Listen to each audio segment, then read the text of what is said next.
Hey everyone, आज मैं इस सीरीज़ का लास्ट पार्ट लेके आ गई हूँ। आप लोगों को जैसा भी लगे मुझे बताना, ओके? और प्लीज़ चैनल को सब्सक्राइब करना, ठीक है? तो बताइएगा कैसे लगी आपको ये स्टोरी जो शुरू करते हैं। अब यहाँ से देखते हैं सीधे दूसरे दिन। लानमेशिया अभी लानवांगजी के सामने खड़ी है। लानवांगजी कहता है, मेशिया अच्छे से जाना और वहाँ पर अपना ध्यान रखना। कभी भी ज़रूरत हो तो मुझे बुला लेना। लानमेशिया कहती है, जी बाबा। और कुछ? लानवांगजी कहता है, और निरंतर मुझे संदेश भेजते रहना। लानमेशिया अपना सर हाँ में हिलाते हुए कहती है, जी बाबा। क्या अब मैं जा सकती हूँ? लानवांगजी कहता है, ठीक है, जाओ।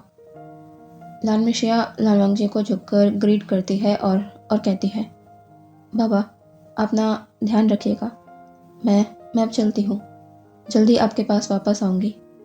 यह कहते हुए लानमेशिया जाकर घोड़े पर बैठ जाती है और एक आखिरी बार अपने बाबा को देखकर वो वहाँ से निकल जाती है। अब देखते हैं सीधे शाम के समय। लानमेशिया अपने घोड़े को एक जगह पर रोकती है और अपना सर ऊपर कर सामने की तरफ देखती है। वो अपनी मंजिल तक पहुंच गई है। लानमेशिया अभी माउंटेन के नीचे खड़ी हुई है। वो घोड़े से नीचे उतरती है और माउंटेन के ऊपर जाने लगती है, लेकिन एंट्रेंस पर खड़े 2 डिसाइपल उसे रोक लेते हैं। वो कहते हैं, आप कौन हैं? लानमेशिया अपने वेस्ट में टंगे जेड टोकन को निकालती है और उसे उन दोनों डिसाइपल को दिखा देती है। ये एक शाही जेड टोकन है जो लांस की पहचान के लिए भी इस्तेमाल होता है। वो दोनों डिसाइपल उस जेड टोकन को देखते हैं, फिर लानमेशिया को। उनके फेस के एक्सप्रेशन थोड़े बदले हुए हैं। वो कहते हैं, क्या आप किंग लानवांगजी की बेटी हैं? लानमेशिया अपना सर नोट कर कहती है, जी, मेरा नाम लानमेशिया है और मेरे पिता किंग लानवांगजी हैं। वो दोनों डिसाइपल एक दूसरे को देखते हैं, फिर रास्ते से हट जाते हैं। लानमेशिया ऊपर माउंटेन की तरफ बढ़ जाती है। वो अभी परिसर पर खड़ी हुई है और आसपास की चीज़ों को देख रही है। यहाँ पर पहाड़ियों के ऊपर ही घर होते हैं, पर उसकी माँ कहाँ है? वो ये कैसे पता करेगी? लानमेशिया आसपास सब कुछ ऑब्जर्व ही कर रही थी। तभी वो डिसाइपल आ जाते हैं जो मास्टर तक लानमेशिया के आने का संदेश देने गए थे। वो डिसाइपल कहते हैं, राजकुमारी, आपको मास्टर अंदर बुला रहे हैं। लानमेशिया उस डिसाइपल को धन्यवाद करती है और अंदर चली जाती है।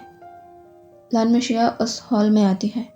सामने ही कुछ दूरी पर एक ओल्ड मैन बैठे हुए हैं। लानमेशिया समझ जाते हैं कि यही मास्टर मोबाई है।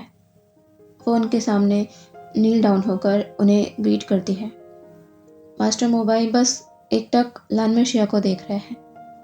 उन्हें देखकर लग रहा है कि वो बिल्कुल भी खुश नहीं है लानमेशिया के यहाँ आने से। वो कहते हैं, राजकुमारी, आपका नाम? लानमेशिया अपने स्थान पर खड़े होकर कहती है, मास्टर, मेरा नाम लानमेशिया है और मेरे पिता किंग लानवांगजी हैं। मोबाई कहते हैं, और तुम्हारी माँ? लानमेशिया कहती है, मेरी माँ कौन है, कहाँ है भी या नहीं, मुझे नहीं पता। मुझे मेरी माँ के बारे में कुछ भी नहीं पता। मैंने बाबा से पूछा तो उन्होंने कभी मुझसे मेरी माँ के बारे में जिक्र ही नहीं किया, इसलिए मैं अपनी माँ के बारे में कुछ भी नहीं जानती। मास्टर मोबाई अब जैसे थोड़े संतुष्ट नज़र आ रहे थे।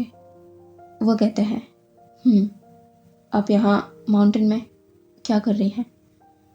लानमेशिया एक बहुत पुराना सा पेपर मास्टर मोबाई को दिखाते हुए कहती है, ये इसे मैंने देखा। इसके मुताबिक लांस के सारे राजकुमार राजकुमारी इसी माउंटेन से अपनी उच्च शिक्षा ग्रहण करते हैं। मेरे बाबा ने भी यहाँ पर अपनी शिक्षा पूर्ण की है, तो फिर मैं कैसे इस प्रथा को तोड़ सकती हूँ।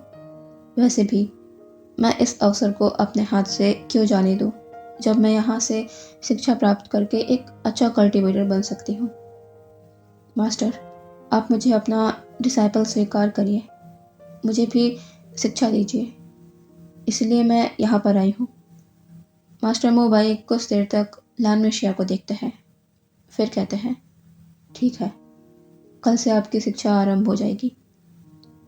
मास्टर मोबाई अब अपने एक डिसाइपल को देख कहते हैं, राजकुमारी को उनके रुकने का स्थान दिखा दो। वो डिसाइपल कहता है, जी आइए राजकुमारी। लानमिशिया अपना सर नोट करती है और मास्टर मोबाई को बोकर उस डिसेबल के पीछे वहाँ से चली जाती है। लानमिशिया को एक क्वार्टर दिया गया था। उसके आसपास भी बहुत से क्वार्टर थे, जहाँ पर शायद और भी ओमेगा शिष्य रहते होंगे। अगले दिन से लानमिशिया की शिक्षा आरंभ हो गई थी। आज पूरा 1 महीना हो चुका है। लानमिशिया को माउंटेन आए। मास्टर मोबाई अपने सामने लानमिशिया को देख रहे हैं, अपने से 5 लेवल ऊपर के शिष्य से फाइट करते। वो इस बात को चाहते हुए भी डिनाई नहीं कर पा रहे कि उसमें विभूषण के गुण हैं। एक ओमेगा होकर भी वो अल्फा से ज़्यादा काबिल है। लानमिशिया ने उस सीनियर को हरा दिया जो कि एक अल्फा था। वो अब मास्टर मोबाई के सामने आकर उन्हें ग्रीट करती है। मास्टर मोबाई कहते हैं, और क्या सीखना चाहते हैं आप? राजकुमारी, 3 साल की शिक्षा आपने 1 महीने में ही पूरी कर ली है, और क्या बाकी है आपको सीखने को?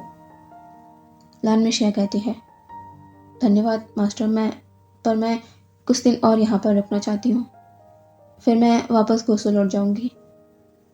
मास्टर मोबाई कहते हैं, ठीक है, और वहाँ से चले जाते हैं। लानमिशिया उन्हें जाते देख रही है। इस 1 महीने में लानमिशिया ने मोबाई को ज़रा सी भी भनक नहीं लगने दी कि वो यहाँ किस काम से आई है। उसने हर तरह से उनका भरोसा जीता और चुपचाप अपना वो काम करती रही जिसके लिए वो यहाँ आई थी। लानमिशिया अब पीछे पलटकर किसी को देखती है। वो अब वहाँ से एक खाली प्लेस पर चली जाती है। तभी वहाँ कोई आता है। लानमिशिया उसे देखती है। वो एक अल्फा है। लानमिशिया कहती है, गगा, मेरे पास बहुत कम समय है, क्या आपने पता किया? वो अल्फा कहता है, राजकुमारी, वो वही आखिरी पहाड़ी है। मैंने अपने बाबा को वहीं पर खाना और कुछ सामान ले जाते देखा है, पर वहाँ पर बहुत से पहरेदार मौजूद रहते हैं। आप वहाँ पर कैसे जा सकती हैं? लानमिशिया कहती है, वो मैं संभाल लूँगी। आपका बहुत बहुत धन्यवाद गगा, मेरी इतनी मदद करने के लिए। वो अल्फा कहता है, कोई बात नहीं राजकुमारी, वैसे भी मैं भी चाहता हूँ कि मास्टर वे वहाँ से आज़ाद हो जाएं। लानमिशिया अपना सर नोट कर कहती है, ऐसा ही होगा। अब यहाँ से देखते हैं रात का सीन। लानमिशिया अपने फेस पर नकाब बांधती है और अपने क्वार्टर से कहीं बाहर निकल जाती है। लानमिशिया एक एक करके पूरे 17 माउंटेन को पार करती है और आखिरी में नज़र आ रही माउंटेन पर आकर रुक जाती है। वो इस जगह को देखती है जो बिल्कुल भी सही नहीं लग रही है, जैसे यहाँ कोई आता जाता ना हो। लानमिशिया ने देखा इस माउंटेन पर एक सिंगल क्वार्टर है जहाँ पर बहुत सारे पहरेदार हैं। लानमिशिया के लिए वहाँ जाना काफ़ी मुश्किल होने वाला था, लेकिन लानमिशिया कैसे भी करके छिपते हुए क्वार्टर के बैक साइड पर आ गई थी। वहाँ भी कुछ डिसाइपल थे। लानमिशिया इन डिसाइपल को हटाकर ही वहाँ पहुँच सकती थी। उसके पास और कोई रास्ता नहीं। वो बड़ी ही चालाकी से उन दो पहरेदारों को जगह पर ही बेहोश कर देती है, लेकिन उसके ऐसा करने से एक शोर होता है जिसे सुनकर बाकी के डिसाइपल वहाँ आने लगते हैं। लानमिशिया जल्दी से एक पिलर के पीछे छिप जाती है। उन 2 डिसाइपल को इस तरह बेहोश पड़ा देखकर बाकी सभी अलर्ट हो जाते हैं। वो कहते हैं, कौन है यहाँ पर। सभी आसपास जांच करने लगते हैं। यही मौका पाकर लानमेशिया उस क्वार्टर के डोर तक पहुंच जाती है, जो वो अब उसे खोलने की कोशिश करती है, तो वो डोर उससे ओपन ही नहीं होता, जैसे इसे किसी पावर से लॉक किया गया हो। तभी लानमेशिया ने क्वार्टर के डोर के थोड़ी सी जगह से अंदर देखा। वो डोर के थोड़ा और पास आ जाती है और अच्छे से डोर के पीछे देखने लगती है। उसने देखा, कमरे में मुश्किल से एक कैंडल बराबर रोशनी है और उसी कैंडल के पास कोई बैठा हुआ है, सफ़ेद रोब में, घने लंबे बाल। उसकी बैक लानमेशिया की तरफ है। हर तरफ बस शांति है, कोई हलचल नहीं। अचानक से लानमेशिया की आंखें भर आती हैं। अचानक से उसका दिल बेचैन हो गया इस शख्स को देखकर। लानमेशिया को यकीन हो जाता है कि ये वही है जिसकी तलाश में वो यहाँ आई है। ये उसकी माँ है। लानमेशिया धीरे से कहती है, माँ। और जैसे ही वो डोर पर अपनी पावर का इस्तेमाल करने वाली होती है, उसे खोलने को, उसी समय वहाँ पर वो सभी डिसाइपल आ जाते हैं। वो कहते हैं, कौन हो तुम और यहाँ पर कैसे आई। लानमेशिया अभी बिल्कुल भी रुकना चाहती नहीं थी। जो भी उसके सामने आएगा उसे मजबूरन उन सभी को अपने रास्ते से हटाना होगा, क्योंकि वो अब पीछे नहीं हट सकती। लानमेशिया बिना एक पल सोचे सभी पर अटैक कर देती है। वो कम से कम 15 से 20 सिपाही होंगे, पर लानमेशिया ने बस कुछ ही समय में उन्हें ढेर कर दिया था। वो अब उस डोर की तरफ देखती है और जल्दी से वहाँ चली जाती है। वो डोर को खोलने की कोशिश कर रही है, पर ये डोर है कि ओपन ही नहीं हो रहा। वो अब डोर को खटखटाते हुए ज़ोर ज़ोर से आवाज़ लगाने लगती है, मम्मा, मम्मा, मैं हूँ, आप ही हो ना अंदर। डोर खोलिए मम्मा, मुझे आपसे मिलना है, आपको वापस मेरे साथ ले जाना है। बाबा हमारा इंतज़ार कर रहे हैं मम्मा, कृपया कर दरवाज़ा खोलिए। पर अंदर बैठा शख्स, उसने अभी तक कोई भी हलचल नहीं की है। लानमेशिया रोते हुए बार बार दरवाज़ा खोलने को कह रही है। वो अब अपनी पावर से ही इस दरवाजे को खोलने का डिसाइड करती है। वो जैसे ही ऐसा करने वाले होती है, कोई चीज़ लानमेशिया को दूर जाकर फेंक देती है। लानमेशिया इसके लिए तैयार नहीं थी। उसे थोड़ी चोट आ गई है। वो अपने आप को संभाल कर खड़ी होती है और सामने देखती है तो मास्टर मोबाई और उनके बहुत से डिसाइपल वहाँ पर खड़े हुए हैं, जो यहीं के एक डिसाइपल के संदेश को सुनकर यहाँ पर आए थे, जिसने कहा था कि यहाँ पर कुछ सही नहीं है। मास्टर मोबाई कहते हैं, आपने भी उसकी तरह मुझे धोखा दिया। मतलब आप यहाँ पर शिक्षा के लिए आई ही नहीं थी, आप तो यहाँ पर किसी और ही मकसद के साथ आई थी। लानमेशिया मास्टर मोबाई की बात का कोई जवाब नहीं देती और वापस से उस क्वार्टर की तरफ बढ़ने लगती है, लेकिन इस बार भी वो एक एनर्जी से दूर जाकर गिरती है। उसके मुंह से अचानक ही एक दर्द भरी आवाज़ निकल जाती है। वो एक तेज़ आवाज़ में कहती है, मम्मा। वो इस बार भी हार नहीं मानती और फिर से उठकर वहाँ जाने की कोशिश करने लगती है, पर इस बार मोबाई अपने ओमेगा डिसाइपल को इशारा कर लानमेशिया को वहाँ जाने से रोक देते हैं। सभी ओमेगा डिसाइपल ने लानमेशिया को पकड़ा हुआ है और लानमेशिया उनसे छूटने की कोशिश कर रही है और वो इसमें कामयाब हो भी जाती है। वो सब पर अटैक कर रही है, जो भी उसके सामने आ रहा है या उसे रोकने की कोशिश कर रहा है। वो एकदम से बेकाबू हो गई है। उसने मोबाई के कई डिसाइपल को घायल भी कर दिया है।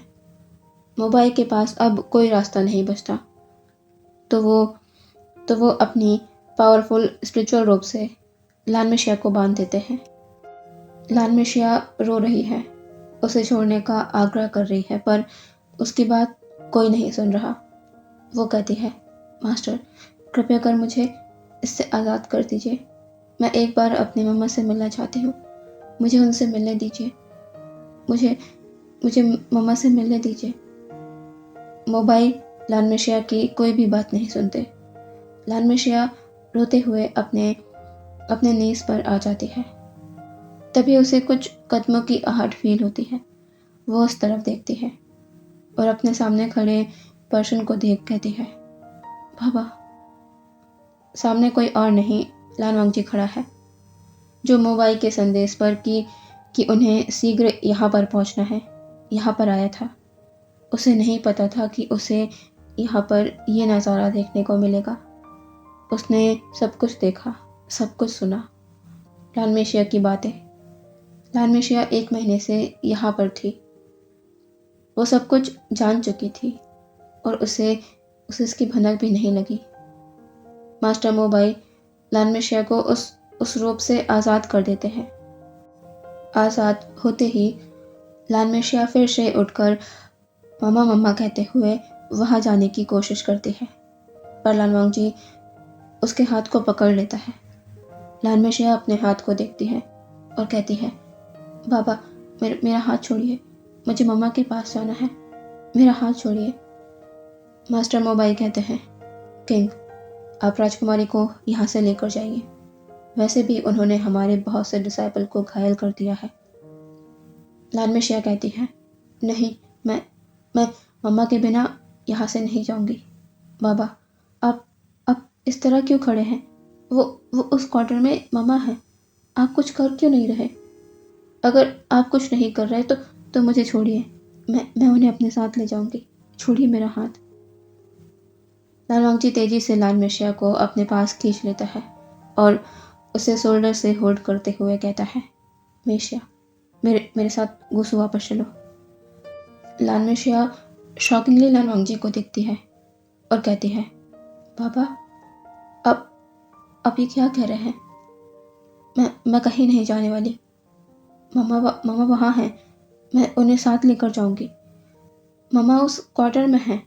बाबा, मुझे उनसे मिलना है। लाल मिशिया बहुत स्ट्रगल करती है लाल वांगजी से छूटने का, और वो ऐसा नहीं कर पाती तो रोते हुए ज़मीन पर बैठ जाती है और अपने आप को हक करते हुए रोते हुए कहती है, मम्मा, मुझे मम्मा के पास जाना है। लाल वांगजी की आंखों से आंसू गिर जाते हैं। वो इससे ज़्यादा हेल्पलेस अपने आप को कभी महसूस नहीं किया। लाल वांगजी नीचे झुककर लाल मिशिया के सर पर हाथ रखता है और कहता है, मिशिया, मेरे साथ वापस चलो। लाल मिशिया अपना सर ना में शेक करते हुए कहती है, नहीं बाबा, मुझे मम्मा चाहिए। आप तो मेरे लिए सब कुछ कर सकते हैं ना बाबा, तो मुझे मम्मा के पास ले जाओ। मैं यही चाहती हूँ, मुझे मम्मा के पास जाना है। यह कहते हुए लाल मिशिया लाल वांगजी के चेस्ट में अपना सर रखकर रोने लगते हैं। लाल वांगजी अपनी आंखों को टाइटली बंद करता है और एक बात याद करता है, कभी भी माउंटेन वापस मत आना। अगर तुम मेरे सामने आए तो मैं अपनी सोल को डिस्ट्रॉय कर लूँगा। लाल वांगजी लाल मिशिया को देखता है और कहता है, मुझे माफ़ कर देना। ये कहकर लाल वांगजी अपनी 2 फिंगर लाल मिशिया के फोrehead पर रखता है और देखते देखते लाल मिशिया की आंखें बंद हो जाती हैं। लाल वांगजी अब उसे अपनी गोद में उठाता है। मोबाइल और बाकी सभी डिसाइपल तो कब के वहाँ से जा चुके थे। लाल वांगजी अब एक आखिरी बार उस क्वार्टर को देखता है। उसकी आंखों से आंसू की कुछ बूंदें गिर जाती है। वो अब पलटकर लाल मिशिया को लेकर वहाँ से फ्लाई कर जाता है। यहाँ क्वार्टर के अंदर बैठा शख्स धीरे से अपना हेड टर्न करता है। सब कुछ शांत है। वो वापस से अपना फेस सामने की तरफ कर लेता है। उसके थाई पर रखे हाथों पर कुछ बूंदें गिरती है। क्या ये आंसू है? आप यहाँ से देखते हैं गुसू लान महल का सीन। लाल वांगजी के कक्ष का।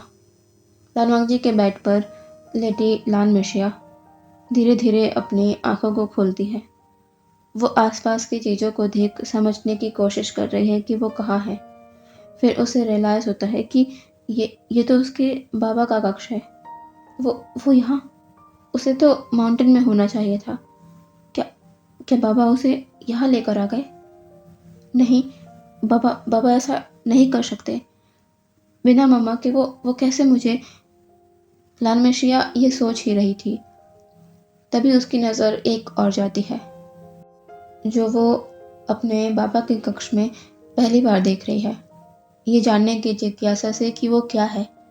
लालमशिया बेड से उठकर उस तरफ जाने लगती है। ये वही सीक्रेट प्लेस है। लालमशिया उसके अंदर चली जाती है और वो वहाँ पर क्या देखती है, बस एक इंसान की तस्वीर हर जगह। लालमशिया की नज़र उस तस्वीर पर बने चेहरे पर ही टिक जाती है। इतना खूबसूरत इंसान वो अपनी ज़िंदगी में पहली बार देख रही है। क्या क्या कोई सच में इतना खूबसूरत हो सकता है? तभी लालमशिया की नज़र कुछ और तस्वीर पर जाती है।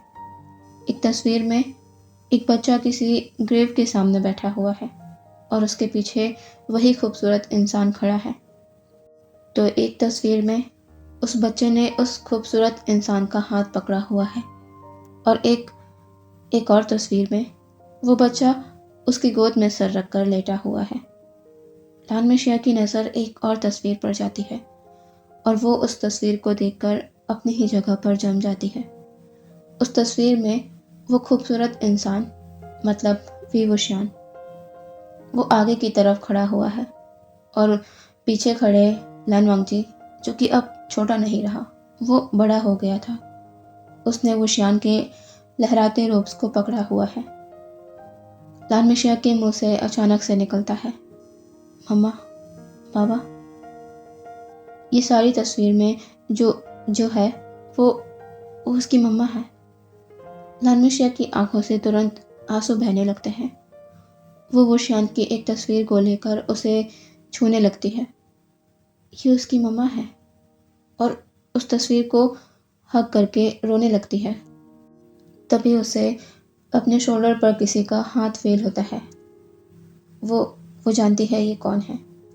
वो कहती है, बाबा, क्या क्या सच में मम्मा हमारे पास वापस नहीं आएगी? लालवांगजी अपना सर नीचे कर कहता है, मुझे माफ़ कर दो। उनके ना आने का कारण मैं हूँ। मैं बहुत ही मजबूर हूँ बेटा। मेरी एक गलती मेरी ज़िंदगी भर का बोझ बन गई है, जिसका दर्द तुम्हें भी मिल रहा है।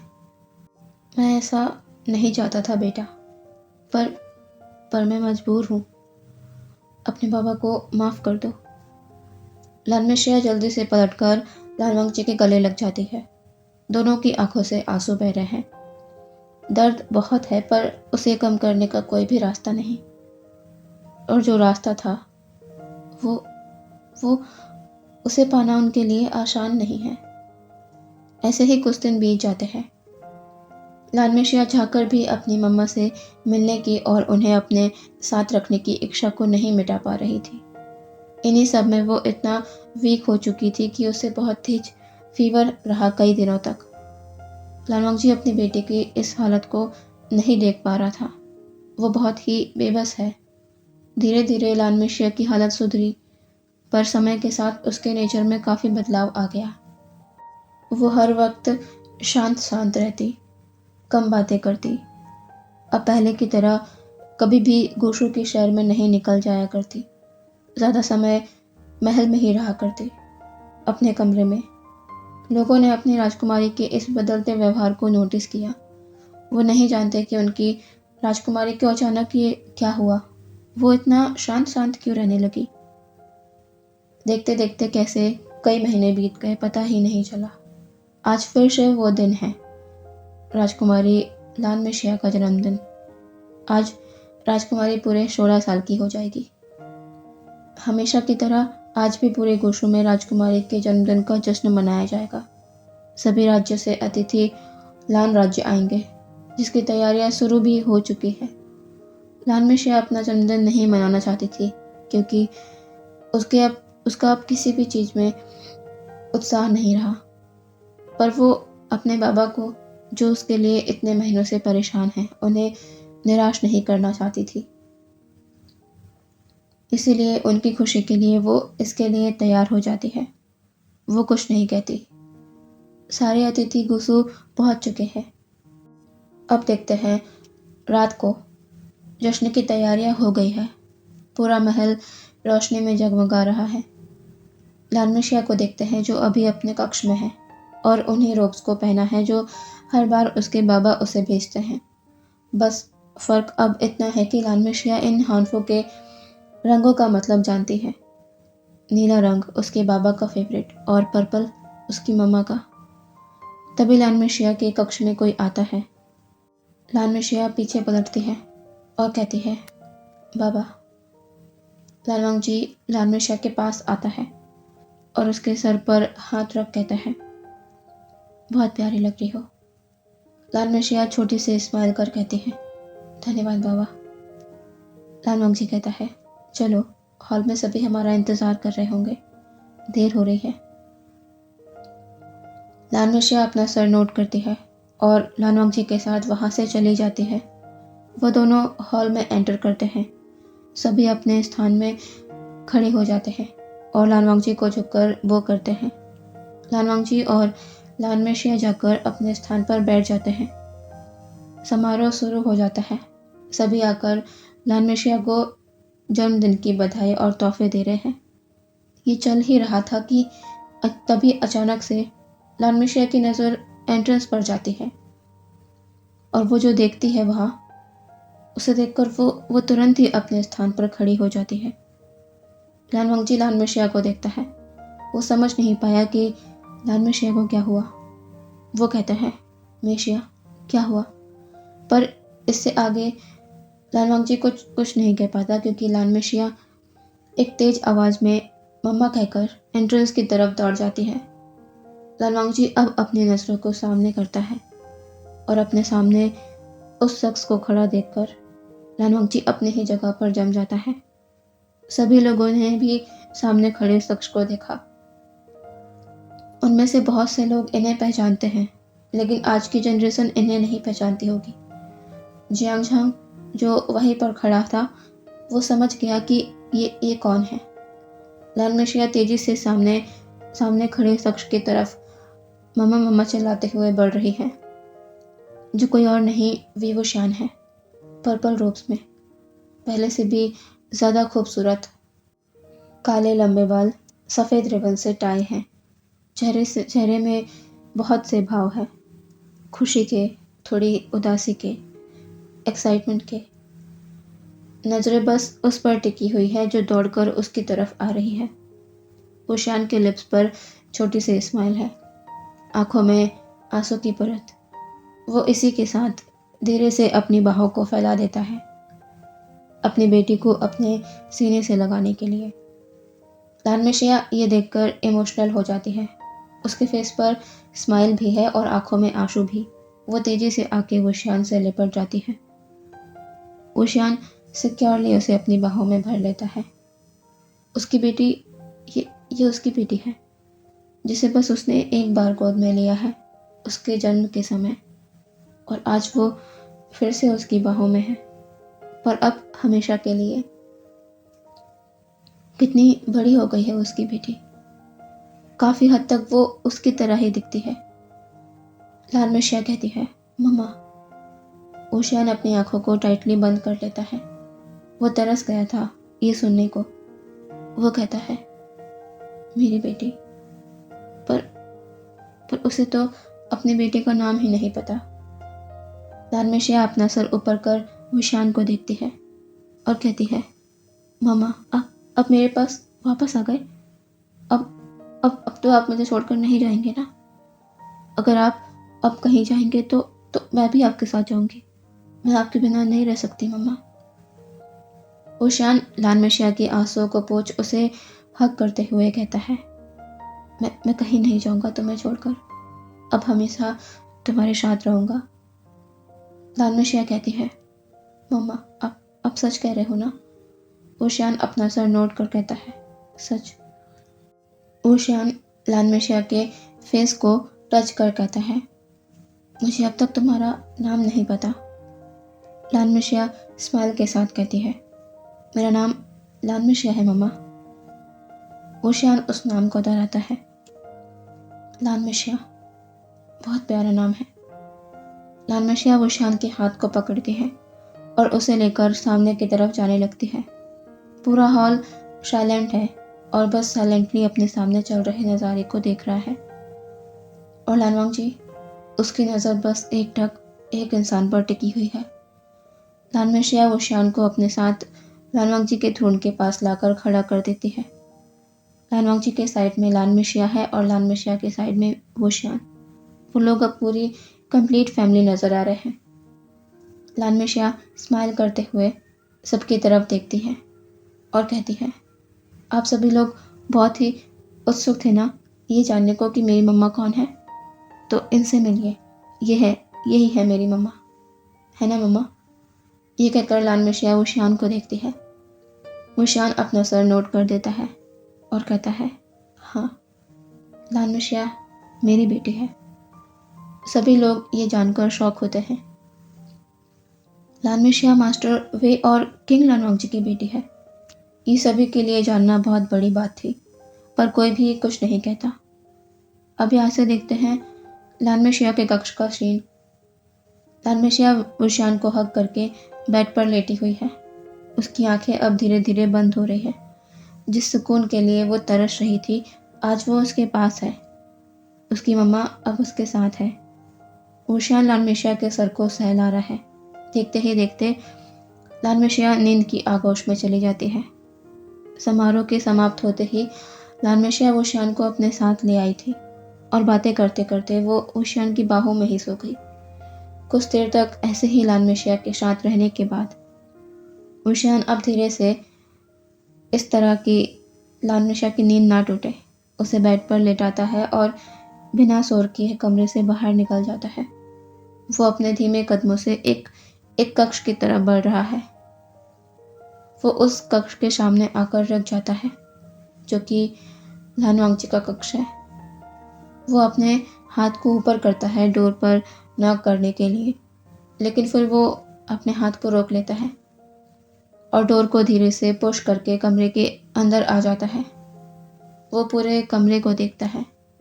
फिर उसकी नज़र बालकनी पर जाती है जहाँ पर वो खड़ा हुआ है।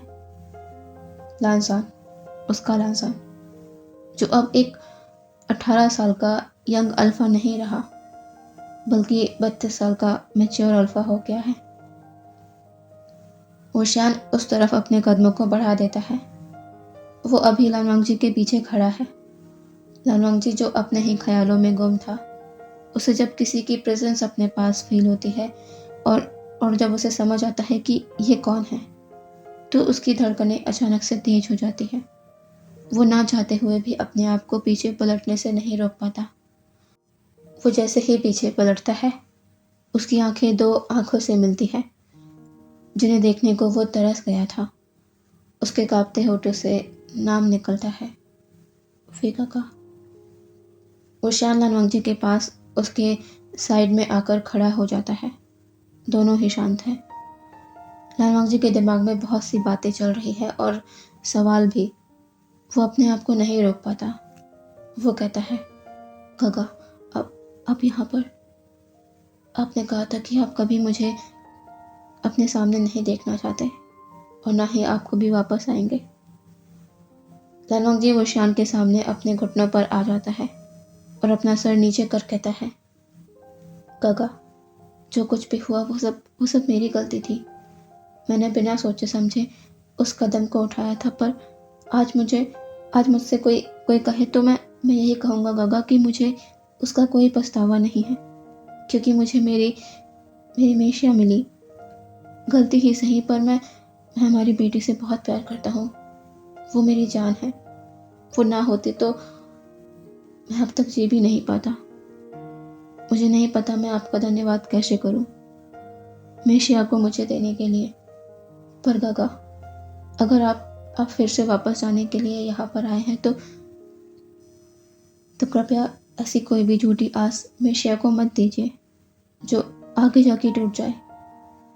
माउंटेन से आने के बाद ये महीने वो कैसे रही ये मैंने देखा है। हंसना भूल गई है वो। बस अपने कमरे में रहती है, ज़्यादा बातें भी नहीं करती।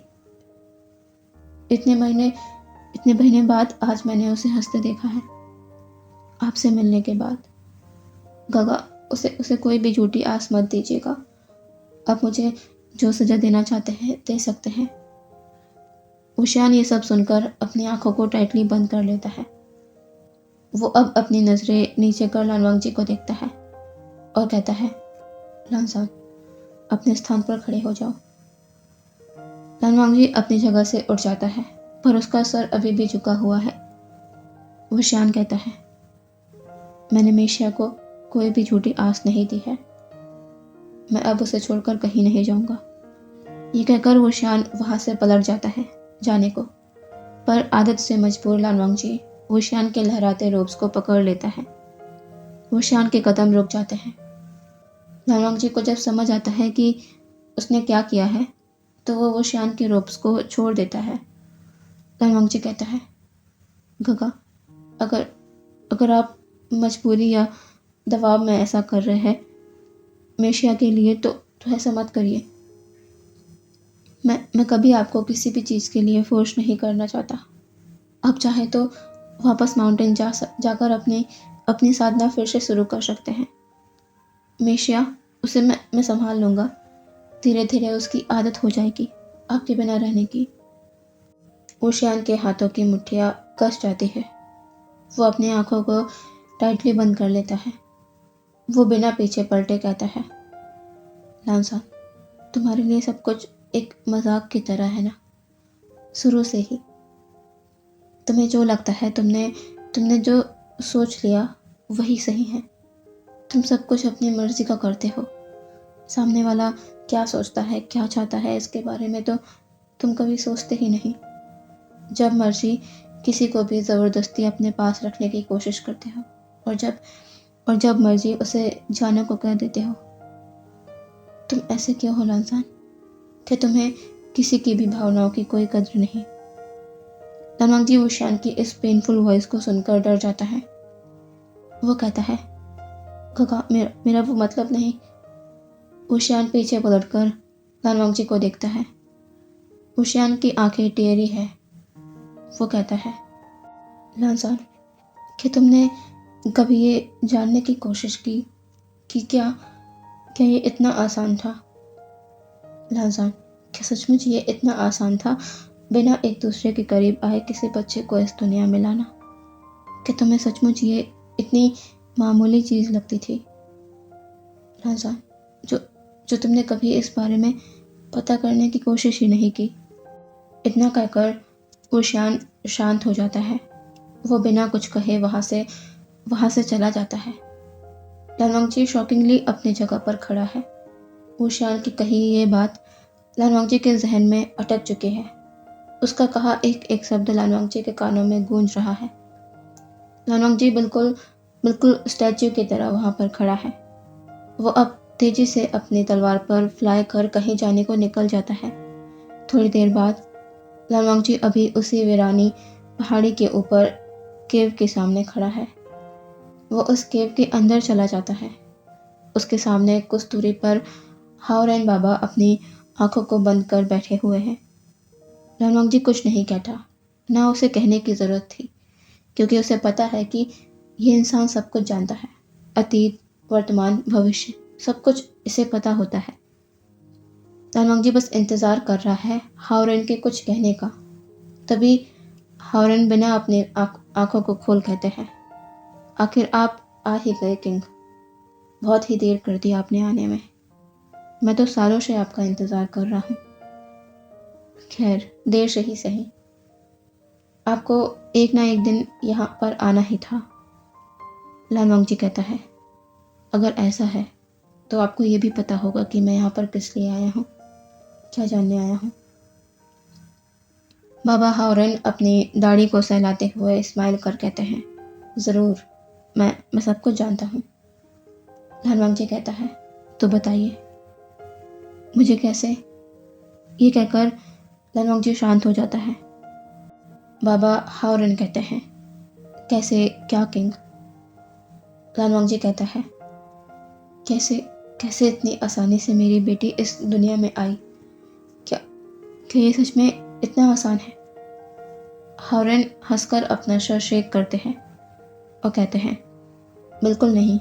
ये होना तभी पॉसिबल था जब उन दोनों लोगों के बीच एक दूसरे के लिए बेहद प्यार हो, पवित्र रिश्ता हो, तभी ये होना पॉसिबल होता है। और आप दोनों की बेटी तो आपके सामने है, तो फिर मुझे कुछ भी एक्सप्लेन करने की ज़रूरत नहीं। धनवंग जी, वो जैसे ही हारून की बातों को प्रोसेस करता है तो उसके पैरों के नीचे से ज़मीन ही खिसक जाती है। उन दोनों की बेटी है, जो तभी पॉसिबल होता जब दोनों एक दूसरे से प्यार करते हो। मैं तो गागा से बेहद प्यार करता था। फिर गागा। धनवंग जी का ये दिल ये सोचकर ही ज़ोरों से धड़क जाता है। वो अपनी जगह से लड़खड़ा जाता है। मतलब उसके गागा भी उससे प्यार करते थे, उसकी तरह। बाबा हावरन कहते हैं, जी किंग, मैं सब जानता हूँ। मास्टर वे को भी आपसे प्यार था उस समय, वरना आपकी बेटी कैसे होती। जब आप अपनी शिक्षा के लिए माउंटेन गए हुए थे, तब एक बार मास्टर वे भी यहाँ आ पहुँचे थे। तब मैंने उनसे कहा था कि उनका भविष्य इस लान राज्य से जुड़ा है, पर उन्होंने मेरी बात का विश्वास नहीं किया था और ना ही वो दोबारा यहाँ वापस आए। पर जो नियति में लिखा था वो तो होना ही था। बहुत सी बातें हैं जो आप नहीं जानते। मास्टर वे को माउंटेन में पनिशमेंट से पहले आपके बच्चे को त्यागने के लिए कहा गया, पर मास्टर वे ने ऐसा नहीं किया। उन्होंने अपने मास्टर से कहा कि इस बच्चे के बर्थ के बाद वो इस बच्चे को लान राज्य किंग लानवांगची के पास पहुंचा दे। अगर ऐसा नहीं हुआ तो इसके नतीजे भयानक हो सकते हैं। लान राज्य समाप्त हो जाएगा, क्योंकि मास्टर वे को पता था कि आप उनके बिना नहीं रह पाएंगे ज़्यादा समय तक, और किसी और को अपनाना ये तो बहुत दूर की बात है। जब लान राज्य का कोई वारिस ही नहीं होगा तो लान राज्य का विनाश तो तय है। मास्टर मोबाई ऐसा नहीं चाहते थे कि लान राज्य का विनाश हो, इसलिए उन्हें मजबूरन मास्टर वे की बात माननी पड़ी और राजकुमारी के बर्थ के बाद उन्हें यहाँ पहुँचा दिया गया। मास्टर वे की पनिशमेंट सिर्फ 5 सालों की थी। वो जब अपनी पनिशमेंट से बाहर आए तब मास्टर मोबाई को लगा कि अब सब कुछ ठीक होगा। मास्टर वे वापस से अपनी साधना में ध्यान लगाएंगे, पर हुआ इसके विपरीत। मास्टर वे ने अपनी साधना और हेड डिसाइपल के पद को छोड़ने की बात अपने मास्टर के सामने रखी, और जब इसका कारण पूछा गया तो उन्होंने कहा कि वो अपने बच्चे और उसके पिता के पास जाना चाहते हैं। जो बात मास्टर मोबाई को और गुस्सा दिला चुकी थी। उन्होंने विभूषण को सब कुछ छोड़ने के बदले और 10 साल की पनिशमेंट दी कि वो इस पनिशमेंट को पूरी करे और उसके बाद जहाँ जाना चाहे जा सकता है। अब उनकी पनिशमेंट खत्म हो चुकी है, जिसके बाद ही वो यहाँ आए हैं। लानवांगची के हाथ पैर सुनने पड़ चुके थे ये सब सुनकर। मतलब सिर्फ वो ही नहीं तड़पा है, उससे ज़्यादा परेशानियाँ उसके गागा ने उठाई है, उसके और उनकी बेटी के पास वापस आने के लिए। क्या क्या नहीं किया उन्होंने। पहले सारा इल्ज़ाम अपने ऊपर लिया ताकि कोई मुझ पर उंगली ना उठा सके, और फिर उस गलती की पनिशमेंट ली जो उन्होंने कभी की ही नहीं। सब कुछ सहा बिना कोई शिकायत किए। हावरन कहते हैं, आप बहुत पहले ही ये सब जान जाते अगर आप यहाँ पहले आ गए होते, पर अभी भी देर नहीं हुई है। लानवांगची अब एक पल भी वहाँ नहीं रुकता और हावरन को बो करके वहाँ से चला जाता है। यहाँ वुशियान लानवांगची के कक्ष में उसी जगह पर खड़ा हुआ है जहाँ वो अभी लानवांगची के साथ खड़ा था। उसे पता है अभी थोड़ी देर में क्या होगा। वो उसे फेस करने को तैयार है। तभी लानवांगची के कक्ष का डोर झटके से खुलता है। इसे सुनकर वुशियान के हाथ अपने रोब्स पर कस जाते हैं। वो पीछे नहीं पलटता। तभी कोई तेजी से आकर वुशियान से लिपट जाता है। वो लानवांगची है जिसने टाइटली वुशियान को बैक हक किया हुआ है और अपना फेस उसके नेक में छिपा लिया है। वुशियान अपनी आंखों को बंद कर लेता है और लानवांगची के जुड़े हाथों में अपने हाथों को रख देता है। लानवांगची की आंखों से बहते आंसू वुशियान को फील हो रहे हैं। वो छोटी सी स्माइल कर कहता है, अब तुम बच्चे नहीं रहे लांसान। मुझे तो लगा था कि मैं एक समझदार मैच्योर लांसान को देखूंगा। मुझे तो लग रहा है मैं अपने उसी 8 साल के लांसान से मिल रहा हूँ जो स्टबन है, मेरी गोद में छिपकर रोता है। तुम बिल्कुल नहीं बदले लांसान। लालवांगजी सिसकते हुए कहता है, क्यों? आपने क्यों मुझसे छिपाया? आप भी मुझसे प्यार करते थे काका, क्यों मुझसे पहले ये नहीं कहा? ओशियान कहता है, लांसान, सब कुछ इतना आसान नहीं था। मैं समझता था कि समय के साथ तुम मुझे मेरी यादों को भुला दोगे, पर मैं गलत था। लालवांगजी कहता है, आपसे बहुत प्यार करता हूँ काका। बचपन से आज तक सब कुछ आपसे सीखा है, आपकी नज़रों से दुनिया देखी है। कैसे आपको भुला दूँ, आपकी यादों को भुला दूँ? आप मेरे रग रग में बसे हैं। ओशियान धीरे से पीछे पलटता है और लालवांगजी के आंसुओं को पोंछ कहता है, रोना बंद करो, अब तो मैं तुम्हारे पास हूँ, हमेशा, सब तक जिंदगी है। तुमसे और अपने बेटे से कभी दूर नहीं जाऊंगा। लालवांगजी ओशियान को हक कर लेता है और कहता है, मैं आपको अब अपने से दूर जाने ही नहीं दूंगा, आपको अपने पास रखूंगा। ओशियान स्माइल कर लालवांगजी की बैग को रब करते हुए कहता है, मत जाने देना, खुद से दूर। मैं भी तुम्हारे साथ रहना चाहता हूँ लांसान। लालवांगजी पीछे होता है और ओशियान की आंखों में देख कहता है, क्यों? आप अब क्यों मुझसे दूर नहीं होना चाहते? ओशियान कहता है, क्योंकि लालवांगजी कहता है, क्योंकि क्या काका? अब क्यों मुझसे दूर नहीं होना चाहते, बताइए। ओशियान कहता है, क्योंकि मैं तुमसे प्यार करता हूँ लांसान, बहुत प्यार करता हूँ तुमसे। लालवांगजी अपने फॉरहेड को ओशियान के फॉरहेड से टच करता है और उसे उसके कमर से पकड़ अपने करीब खींच लेता है और कहता है, इतनी देर कर दी काका ये कहने में। ओशियान कहता है, मुझे माफ। पर लालवांगजी उसके लिप्स पर फिंगर रख कहता है, नहीं काका, अब ऐसा नहीं कहेंगे। ये तो मुझे कहना चाहिए आपसे। आपने इतना कुछ सहा और मुझे पता भी नहीं लगने दिया। ओशियान कहता है, क्योंकि मैं नहीं चाहता था कि मेरे लांसान पर कोई सवाल उठाए। मैं तुम्हें परेशान होते नहीं देख सकता था। लालवांगजी ओशियान के फॉरहेड पर किस कर कहता है, अब मेरी बारी है। मैं आपको इतना प्यार करूंगा कि आप अपने सारे दुख तकलीफ भूल जाएंगे। ओशियान लालवांगजी को मना नहीं कर पाता, ना वो चाहता है। ओशियान लालवांगजी के चेस्ट में अपने आप को लीन कर लेता है। वो अब थक चुका है, अब उसे आराम चाहिए। लालवांगजी सिक्योरली ओशियान को अपनी बाहों में भर लेता है। थोड़ी देर तक ऐसे ही रहने के बाद लालवांगजी एकदम से ओशियान को अपनी गोद में उठाकर कमरे के अंदर ले आता है। ओशियान कोई अपोज नहीं करता, बल्कि वो लालवांगजी को और भी अच्छे से होल्ड कर लेता है। लालवांगजी ओशियान को लाकर बेड पर लेटा देता है और वह खुद भी उसके साइड में आ जाता है। लालवांगजी ओशियान को अपने पास कर उसके सर को अपने चेस्ट में रख लेता है। दोनों शांति से लेटे हुए हैं। लालवांगजी ओशियान के बालों पर अपनी उंगलियां फेर रहा है। वो अपनी नजरें नीचे कर ओशियान को देखता है और न जाने उसे क्या होता है, वो एकदम से ओशियान को पलट देता है और खुद उसके ऊपर आ जाता है। ओशियान हैरानी से लालवांगजी को देख रहा है, पर थोड़ी देर में वो रिलैक्स हो जाता है। दोनों एक दूसरे की आंखों में देख रहे हैं। ओशियान लालवांगजी की आंखों में वो देख पा रहा है जो करने से शायद वो लांसान को नहीं रोक पाएगा, पर वो इसके लिए तैयार है। लालवांगजी ओशियान के फेस के करीब झुक रहा है। ओशियान अपनी आंखें बंद कर लेता है। थोड़ी देर बाद ओशियान को अपने लिप्स पर लालवांगजी के वार्म लिप्स फील होते हैं।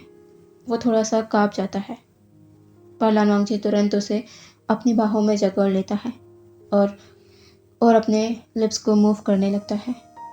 ओशियान के हाथ लालवांगजी के शोल्डर पर आ जाते हैं लानवांग जी बहुत प्यार से वुशियान को किस कर रहा है।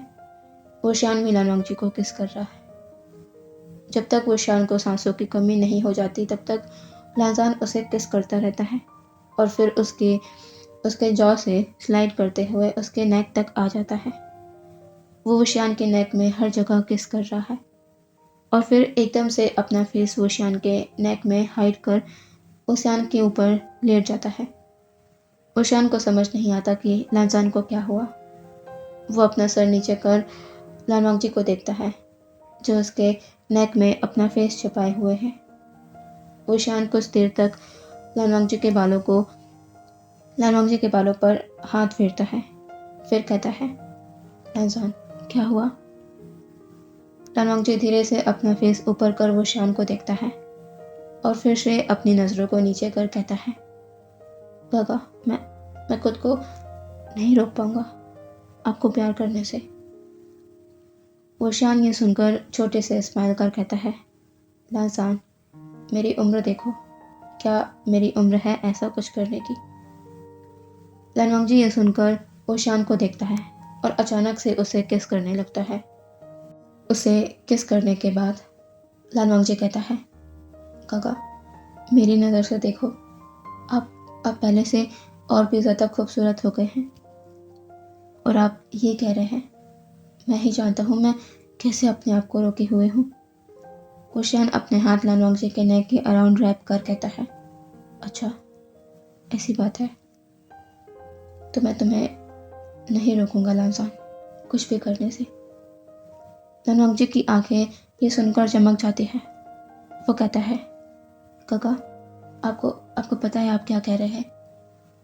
वुशियान अपना सर नोट कर कहता है, बहुत अच्छे से पता है। लानवांग जी अब और अपने आप को नहीं रोक सकता था। वो वुशियान से थोड़ा ऊपर उठता है और अपने अपर रोब्स को अपने शरीर से पूरी तरह अलग कर देता है। उसकी मस्कुलर अपर बॉडी वुशियान के सामने थी। वुशियान अपने हाथ को आगे करता है। वो लानवांग जी को टच कर रहा है। उसका लांजान वाकई बड़ा हो गया है। उसके आगे वुशियान का कमज़ोर शरीर कैसे उसे संभाल पाएगा। लानवांग जी वुशियान के हाथ को पकड़ता है और उसके हाथ को किस करते हुए नीचे झुक जाता है। लानवांग जी अब वुशियान की आंखों में देखते हुए अपने हाथ को वुशियान के वेस्ट बेल्ट पर ले जाता है और उसे खोल देता है। वुशियान की हानफूस की लेयर बिखर जाती है। लानवांग जी वुशियान के शोल्डर से उसके रोब को हटा देता है। वुशियान की वाइट स्किन लानवांग जी के सामने है, जिसे देख लानवांग जी का गला सूख रहा है। वो वुशियान के शोल्डर पर झुककर वहाँ किसेस करने लगता है। वुशियान अपनी आंखें बंद कर अपने हेड को दूसरी तरफ टर्न कर लेता है। लानवांग जी वुशियान के शोल्डर से उसके चेस्ट तक आ गया है। वुशियान एकदम से कहता है, लांजान। लानवांग जी वुशियान के फॉरहेड पर किस करता है और कहता है, मुझसे शाय फील मत करिए, मुझे करने दीजिए। वुशियान अब कुछ नहीं कहता। धीरे धीरे वुशियान के शरीर से उसके रोब की एक एक लेयर हट जाती है। लानवांग जी का हाथ अब वुशियान के लोअर रोब पर आ जाता है। वुशियान टाइटली बेडशीट को जकड़ लेता है। लानवांग जी एक नज़र वुशियान को देखता है और फिर धीरे से वुशियान के लोअर रोब को हटा देता है। वुशियान अभी नेकेड लानवांग जी के सामने है। वुशियान की नज़र लानवांग जी पर जाती है जो कि पूरी तरह से उसे देख रहा है। वो अपनी आंखें टाइटली बंद कर लेता है। लानवांग जी वुशियान के कान के पास आकर लो वॉइस में कहता है, काका आप सचमुच बहुत खूबसूरत हैं। वुशियान बस यही कहता है, लांजान। लानवांग जी उसके चीक्स पर किस करता है और उठकर अपने लोअर रोब को भी हटा देता है और वुशियान के ऊपर आ जाता है। वुशियान को जब लानवांग जी की अपनी लोअर बॉडी पर फील होती है तो उसकी आंख झट से खुल जाती है। वो अपना सर सामने कर लानवांग जी को देखता है। वुशियान की धड़कनें बढ़ जाती है और उसे एक नई अजीब सी सेंसेशन फील होती है। लानवांग जी वुशियान के फेस के करीब आकर कहता है, काका क्या हुआ। वुशियान अपना सर शेक कर कहता है, कुछ नहीं लांजान। लानवांग जी कहता है, मुझ पर भरोसा रखिए, आपको दर्द नहीं होने दूंगा। ऊशियान अपना फेस लानवांगजी की चेस्ट में हाइड कर लेता है। लानवांगजी उसके सर पर किस करता है और उसे अच्छी तरह से बेड पर लेटाकर खुद को ऊशियान के ऊपर अच्छे से एडजस्ट कर लेता है। अब देखते हैं थोड़ी देर बाद लानवांगजी ऊशियान पर मूव कर रहा है। ऊशियान के हाथ लानवांगजी की बैक पर कसे हुए हैं। जब ऊशियान ने पहली बार लांजान को अपने अंदर फील किया, वो सचमुच पेनफुल था, लेकिन अब जैसे उसे ये अच्छा लग रहा है, वो चाहकर भी खुद को और लांजान को नहीं रोकना चाहता। ऊशियान के मुंह से निकलता लांजान नाम लानवांगजी को और भी बेकाबू कर रहा है। वो कोशिश कर रहा है कि वो अपने काका को किसी भी तरह से हर्ट ना करे, पर कभी कभी वो सचमुच हद से ज़्यादा बढ़ जाया करता और ऊशियान उसे नहीं रोकता। उसे अच्छा लग रहा है लांजान का उसे प्यार करना। बहुत देर तक दोनों एक दूसरे को प्यार करते हैं। बहुत मुश्किल से लांजान अपने आप को कंट्रोल करता है और 4 राउंड के बाद रुक जाता है। वो ऊशियान को ज़्यादा परेशान नहीं करना चाहता। ऊशियान भी थक चुका था, पर ये सुकून देने वाला भी था उसके लिए। लानवांगजी खुद को और ऊशियान को क्लीन कर अपने अपने रोब्स पहनाता है और फिर ऊशियान को अपनी बाहों में लेकर सो जाता है। दोनों की ही तुरंत नींद लग जाती है, क्योंकि उन्हें वो सुकून जो मिल गया है जिसके लिए वो इतना तड़पे हैं। अब देखते हैं दूसरे दिन सुबह। डोर पर नॉक के साउंड से ऊशियान की नींद खुल जाती है। उसने सुना मेशिया की आवाज़ जो बाबा बाबा चिल्ला रही है। ऊशियान लानवांगजी से छूटने लगता है। इतने में लानवांगजी की नींद खुल जाती है। वो कहता है, काका क्या हुआ? ऊशियान कहता है, लांजान, मेशिया वो परेशान हो रही है, जाकर दरवाज़ा खोलो। लानवांगजी भी सुनता है मेशिया की आवाज़। वो जल्दी से उठकर डोर की तरफ चला जाता है।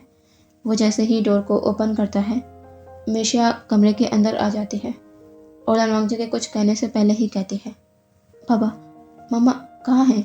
वो रात में मेरे साथ थी, पर अब वो मेरे कक्ष में नहीं है। क्या मम्मा फिर से मुझे छोड़कर चली गई? लानवांगजी कहता है, मेशिया पहले शांत हो जाओ। लान मेशिया फिर कुछ कहने वाली थी, तभी उसने अपना नाम सुना, अपनी मम्मा की आवाज़ में। वो बेड की तरफ देखती है, जहाँ ऊशियान अपनी बाहों को फैलाकर उसकी तरफ स्माइल के साथ देख रहा है। मेशिया के फेस पर ऊशियान को देखकर बड़ी वाली स्माइल आ जाती है। वो तेजी से जाकर ऊशियान के गले लग जाती है और कहती है, मम्मा आप बाबा के पास थे, मुझे लगा आप। ऊशियान उसके फेस को होल्ड कर कहता है, मैंने कहा था ना कि मैं अब तुम्हें छोड़कर कभी नहीं जाऊंगा, इसलिए बेफिक्र रहो। लानमेशिया अपना सर नोट करती है और ऊशियान को वापस से हक कर लेती है। लानवांगजी दूर से अपनी दुनिया को देख रहा है। वो यही तो चाहता था, आज सब कुछ उसके पास है। यहाँ से देखते हैं कुछ दिन बाद ऊशियान अपने सामने खड़ा लानवांगजी और मेशिया को देख रहा है, जो खुद आगे बढ़कर तैयारियां कर रहे हैं। किस चीज़ की? ऊशियान और लांजान की वेडिंग की। ऊशियान ये तो जानता था कि लांजान स्टबन है, पर उसे ये नहीं पता था कि उसने लांजान की तरह एक और स्टबन को बर्थ दिया है। ऊशियान कहता है, लांजान, मेशिया, क्या तुम दोनों सचमुच मेरी बात नहीं मानने वाले? दोनों एक दूसरे को देखते हैं, फिर ऊशियान को, और फिर अपना सर ना में शेक कर देते हैं। ऊशियान बस गुस्सा करते हुए वहाँ से चला जाता है। लानमेशिया और लानवांगजी अचानक से एक दूसरे को देखकर हंसने लगते हैं। तभी लानमेशिया को एक बात याद आती है। वो कहती है, बाबा, मैं कुछ समय के लिए बाहर जा रही हूँ, शाम तक वापस आ जाऊंगी, आप मम्मा से कह दीजिएगा। ये कहकर लानमेशिया वहाँ से चली जाती है। लानवांगजी उसे रोकता रह जाता है, पर लानमेशिया उसे कौन रोकने वाला था। लानमेशिया उस पहाड़ी पर आ गई है। वो जब केव के अंदर आती है तो उसे ये केव खाली नजर आती है। बाबा हाओरेन यहाँ पर नहीं थे। लानमेशिया कहती है, बाबा कहाँ गए? मैं तो उन्हें धन्यवाद करने आई थी, पर वो तो यहाँ है ही नहीं। लेकिन वो तो यहाँ से कहीं जाते भी नहीं, तो फिर वो यहाँ क्यों नहीं है? लानमेशिया हर तरफ देखती है, पर बाबा उसे नज़र नहीं आते, तो वो वापस महल लौट जाती है। कोई नहीं जानता कि हाओरेन कहाँ गए। 2 दिन बाद सभी राज्यों के अतिथियों के सामने ओशियान और लानवांगजी की वेडिंग होती है। ओशियान और लानवांगजी अभी अपने वेडिंग चैम्बर में हैं। ओशियान कहता है, लानजान, हमारी 16 साल की बेटी है और इस उम्र में शादी, क्या ये शोभा देता है? लानवांगजी कहता है, काका, मुझे इससे कोई फ़र्क नहीं पड़ता। फ़र्क पड़ता है तो बस आपसे और मेशिया से। वैसे भी मेरी बेटी की इच्छा थी, मैं कैसे उसे पूरा नहीं करता। ओशियान कहता है, अच्छा, मेशिया जो कहेगी तुम वो करने को तैयार हो जाओगे? लानवांगजी कहता है, हाँ काका, वैसे मेरी बेटी की एक और इच्छा है। ओशियान अपनी आइस नैरो कर लानवांगजी को देखता है और कहता है, क्या? लानवांगजी ओशियान को बेड पर फ्लिप करता है और उसके ऊपर आते हुए कहता है, उसे अपना छोटा भाई या बहन चाहिए, हमें उसकी इच्छा पूरी करनी चाहिए काका। ओशियान कहता है, लानजान तुम। पर ओशियान इतना ही कह पाता है क्योंकि आगे तो उसके लिप्स लानजान ने अपने लिप्स से लॉक कर दिए थे और थोड़ी देर बाद उन दोनों का एक दूसरे को प्यार करना शुरू हो जाता है। ओशियान कितना ही कहे कि वो ओल्ड हो गया है, उसका शरीर लानजान को नहीं संभाल पाएगा, लेकिन जब भी लानजान उसे छूता है तो ओशियान का जिसे अपनी बॉडी से ही कंट्रोल लूज हो जाता है। उसे सब कुछ अच्छा लगने लगता है। फिर वो नहीं चाहता कि लानजान उससे दूर हो। ऐसे ही खुशी खुशी उनके दिन बीत रहे थे। अब यहाँ से देखते हैं सीधे 4 साल बाद। 4 साल बीत चुके हैं। अभी ओशियान और लानवांगजी के सामने लानमेशिया बैठी हुई है। उसकी गोद में 3 साल का एक बच्चा बैठा हुआ है जो उसका अल्फा भाई मतलब ओशियान और लानवांगजी का दूसरा बेटा है। वो लानमेशिया से बिल्कुल चिपका हुआ है, पर लानमेशिया के लिप्स पर एक पाउट है। वो कहती है, बाबा, क्या ये करना ज़रूरी है? लानवांगजी कहता है, मेशिया, इसमें परेशानी क्या है? वो एक अच्छे राज्य का राजकुमार है और एक अच्छा योद्धा भी। वो तुम्हें खुश रखेगा। लानमेशिया कहती है, पर बाबा, मैं मैरिज नहीं करना चाहती। ओशियान कहता है, मेशिया, पर उसका कोई कारण तो होगा ना कि तुम पहले से किसी को पसंद करती हो। लानमेशिया बस नाम में अपना सर शेक करने ही वाली थी कि उसके दिमाग में कुछ आता है। वो कहती है, हाँ। लानवांगजी और ओशियान लानमेशिया को देखते हैं और कहते हैं, तुम किसी को पसंद करती हो? लानमेशिया अपना सर हाँ में हिला देती है। ओशियान और लानवांगजी कहते हैं, किसे? तभी लानमेशिया उनसे कुछ कहती है। लानवांगजी कहता है, तुम उसे पसंद करती हो? तो ठीक है, हम उनसे तुम्हारी मैरिज की बात कर लेंगे। अब यहाँ से देखते हैं दूसरे दिन। जियांग झांग गुसू की एक पहाड़ी पर खड़ा हुआ है। तभी वहाँ लानमेशिया आती है। जियांग झांग उसे देख ग्रीट कर कहता है, राजकुमारी, आपने मुझे यहाँ बुलाया, क्या सब कुछ ठीक है? लानमेशिया एक अजीब स्माइल के साथ अपना सर खुजलाते हुए जियांग झांग के पास आती है और कहती है, हाँ, कुछ ठीक है और कुछ नहीं भी। जियांग झांग कहता है, राजकुमारी, क्या बात है, आप परेशान लग रही हैं। लानमेशिया जियांग झांग को सारी सिचुएशन बताती है। जियांग झांग कहता है, तो आप उस राजकुमार से शादी नहीं करना चाहती? ये बात आपको अपने माँ बाबा से कह देनी चाहिए। लानमेशिया कहती है, मैंने माँ बाबा से कहा पर वो मेरी बात नहीं सुन रहे थे, तो मैंने कह दिया कि मैं पहले से किसी को पसंद करती हूँ। जियांग झांग के चेहरे का रंग ये सुनकर उड़ जाता है। वो कहता है, क्या क्या आप सचमुच किसी को पसंद करते हैं? कौन है वो? लानमेशिया कहती है, देखिए राजकुमार जियांग, आप मुझसे ये सब मत पूछिए, बस इतना जान लीजिए कि ये कहकर लानमेशिया चुप हो जाती है। जियांग झांग कहता है, क्या जान लीजिए राजकुमारी? लानमेशिया कहती है, आप बस इतना जान लीजिए कि आपको मुझसे मैरिज करनी होगी। जियांग झांग जो ये सुनने को तैयार नहीं था, उसे ये सुनकर झटका लगता है। वो कहता है, राजकुमारी, ये आप क्या कह रही हैं? तभी जियांग झांग कुछ सोचकर कहता है, राजकुमारी, अगर मैं गलत नहीं हूँ तो कहीं आपने अपने माँ बाबा से ये तो नहीं कहा कि आप मुझे? ये कहकर जियांग झांग चुप हो जाता है। लानमिशिया इनोसेंटली अपना सर नोट कर देती है। जियांग चंग अनबिलीवेबल लुक से लानमिशिया को देख रहा है। लानमिशिया कहती है, राजकुमार जियांग, आपको मुझसे मैरिज करनी होगी। वैसे भी आपको याद होगा, एक बार आप स्पाइसी खाने की फ़ाइट में मुझसे हारे थे। मैंने कहा था जब समय आएगा तब मैं आपसे अपना इनाम ले लूँगी। तो वो समय आ गया है। मैं आपसे इनाम के तौर पर यही चाहती हूँ। जियांग चंग बस एकटक लानमिशिया को देख रहा है, कुछ कह नहीं रहा। लानमिशिया अब पलटकर वहाँ से जाने लगती है। तभी जियांग चंग उसका हाथ पकड़ लेता है और कहता है, राजकुमारी, क्या वजह है इसकी? क्या आप उस राजकुमार से विवाह नहीं करना चाहती? क्या आप इनाम के तौर पर मुझसे मैरिज करना चाहती हैं? या फिर कोई और वजह है? लानमिशिया के लिप्स पर छोटी सी मुस्कान है। वो धीरे से अपना हेड टर्न कर जियांग चंग को देखती है और कहती है, आपको क्या लगता है राजकुमार जियांग? ये कहकर लानमिशिया अपने हाथ को छुड़ाकर वहाँ से चली जाती है। जियांग चंग बस वहाँ खड़ा रह जाता है। फिर वो अपने होश में आता है। अचानक से उसके लिप्स पर स्माइल आ जाती है। हाँ, वो राजकुमारी को पसंद करता है, वो भी आज से नहीं, कई सालों से। वो समय आने पर ये बात राजकुमारी से ज़रूर कहता, पर उसे कहाँ पता था कि उसके सामने ऐसी कोई सिचुएशन आ जाएगी और उसे पता चलेगा कि राजकुमारी भी उसके लिए वही फील करती है जो वो उनके लिए। वरना वो राजकुमारी को बहुत अच्छे से जानता है।